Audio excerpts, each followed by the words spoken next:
Nadine, bonjour. On s'était quitté le mois dernier, j'avais dit rendez-vous dans un mois pour voir l'état du coronavirus et sur les marchés actions, on a vu. On a vu effectivement, bonjour Jean-François, on a vu effectivement une accélération de la crise, mais à mon sens, elle n'est pas uniquement due au coronavirus, mais plutôt à ce qui s'est passé ce week-end sur le pétrole. Donc encore une fois, nous résumons, l'OPEP et la Russie se sont mis pas forcément d'accord sur une baisse de la production du pétrole, et la réponse de l'Arabie Saoudite a été claire, ils ont décidé d'augmenter donc cette production, entraînant une chute brutale des cours du pétrole.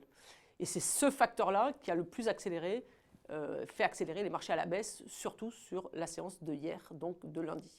Voilà, alors justement, situation exceptionnelle. D'habitude, on met les choses en perspective sur 3 mois. Là, on va regarder les chiffres. À l'instant, on a mis 3 mois, mais en fait, on a mis janvier, février et la première semaine du mois de mars. On s'est arrêté hier. Pourquoi? Parce qu'aujourd'hui, nous sommes donc mardi soir, le 10, et à cet instant précis, la séance est toujours en cours à Wall Street. Quand je regarde quand même les chiffres, il y a quand même une chose qui me surprend, c'est quelque part la relativement bonne résistance du MSCI China. Pourquoi? Quelque part, le coronavirus semble s'affaiblir un petit peu sur la Chine. Il est en train de se propager à d'autres pays, notamment les pays européens et progressivement sur les États-Unis. Et encore une fois, la Chine a peut-être mieux géré cette crise-là et surtout, elle n'est pas affectée par justement cette problématique du pétrole qui a apparu depuis quelques jours. Ça, c'était le premier élément. Le deuxième élément, c'est peut-être la réponse du gouvernement, et notamment ce qui se passe à Hong Kong. Rappelez-vous, à Hong Kong, on a eu des troubles sociaux plus le coronavirus. Ils ont mis en place des mesures budgétaires par le biais de ce qu'on appelle l'hélicoptère monnaie, c'est-à-dire en permettant aux gens, en proposant de l'argent aux personnes pour qu'ils puissent consommer concrètement avec des bons à terme. Cela a permis un petit peu à calmer un petit peu les marchés et puis à faire repartir à un certain point la consommation qui était complètement à l'arrêt dans cette région du monde. Alors, forte baisse des marchés actions, forte baisse en février, forte baisse dans cette première semaine du mois de mars. Ça a aussi beaucoup bougé à la baisse du côté des taux d'intérêt. Oui, bien sûr, parce que, encore une fois, les taux d'intérêt, même s'ils sont extrêmement bas, même s'ils sont plus vraiment très attractifs, constituent le seul actif refuge pour les investisseurs. Donc tout le monde s'est rué. Alors, pareil, la Banque centrale américaine a su réagir et peut-être par la pression du marché a baissé ses taux de 50 centimes la semaine dernière. On pense qu'ils peuvent encore continuer à baisser les taux et les amener progressivement vers zéro. Et forcément, tous les actifs, que ce soit le 2 ans, que ce soit le 10 ans, ont progressivement été les seuls actifs achetés par le marché pour éviter de se mettre sur les marchés actions. Aujourd'hui, vous anticipez une baisse des taux de la BCE jeudi? On ne serait pas étonné. Ah, de la BCE, de la Fed sûrement, de la BCE, ils vont être obligés de prendre des mesures. Ils ne peuvent pas rester la seule banque centrale à ne pas proposer des mesures.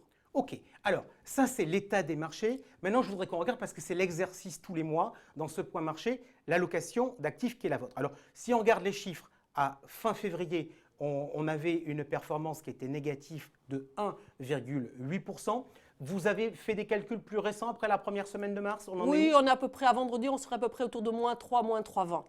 Ok, est-ce que vous trouvez l'allocation d'actifs résiliente dans cet environnement-là? Je pense qu'elle est effectivement résiliente. Les marchés, n'oublions pas qu'ils perdent dans l'ensemble les marchés actions moins 18% sur les places européennes, sur les places de New York. Donc on a un profil qui prend un cinquième de la baisse, même pas un cinquième de la baisse. On est très résilient, mais c'est aussi cette allocation qui l'explique. On a 50% sur le fonds en euros, 15% en immobilier, et donc quelque part on avait sur ce profil équilibré que 35% dans les marchés actions ou les marchés alternatifs. C'est ça qui explique la résilience et qui nous rend relativement confortables actuellement avec même ces marchés un peu volatiles. Si on regarde que la poche action, elle a fait quoi? La poche action, elle fait autour de -5, -6. L'avantage peut-être de la gestion active par rapport à la gestion passive, c'est qu'on a réussi à sélectionner des fonds plutôt de croissance qui ont une certaine résilience par rapport aux indices de marché. Nadine, la règle traditionnellement chez vous, c'est on rebalance les portefeuilles tous les trimestres, sauf à prendre une décision de gestion. La logique, normalement, c'est un rebalancement au mois d'avril. On est mi-mars. Est-ce que vous avez envie d'anticiper le rebalancement? Est-ce que vous avez envie de bouger dans cet environnement-là? Ou au contraire, est-ce que vous considérez que quand les marchés ont autant la bougette, il faut rester calme? Je pense que de toute façon, il faut rester calme, mais ce qui peut être intéressant, c'est d'y rentrer progressivement. Encore une fois, nul ne sait ce qu'il va se passer dans les prochains jours. On sait que le marché va rester volatile au gré des différentes mesures qui vont être prises par les uns et par les autres.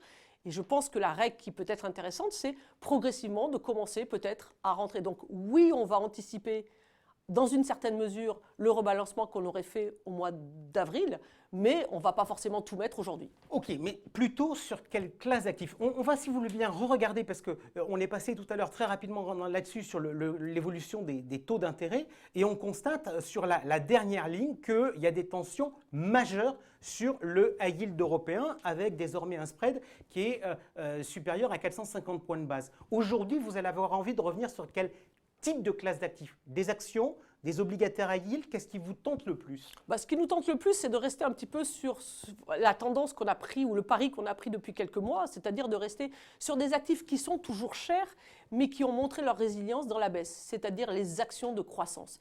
Je pense que c'est un secteur qui est peut-être un peu cher, qui est, entre guillemets, peut-être encore plus cher aujourd'hui qu'il ne l'était il y a quelques mois par rapport aux actions, on va dire, plus cycliques, mais on considère que c'est actuellement peut-être le marché le plus résilient. Sur le marché high yield, c'est vrai qu'il y a beaucoup d'écartements de spread sur le marché high yield européen, mais n'oubliez pas que le secteur high yield américain peut être réellement impacté s'il commence à y avoir des défauts, notamment sur le secteur pétrolier. C'est pour ça que c'est un secteur sur lequel nous resterions à l'écart. Ok, merci Nadine. Vous nous donnerez les informations s'il y a des arbitrages avant notre prochain rendez-vous. Et puis vous, naturellement, vous pouvez nous suivre sur la page LinkedIn. On vous relaiera les éventuels arbitrages d'ici notre prochaine émission. Tout de suite,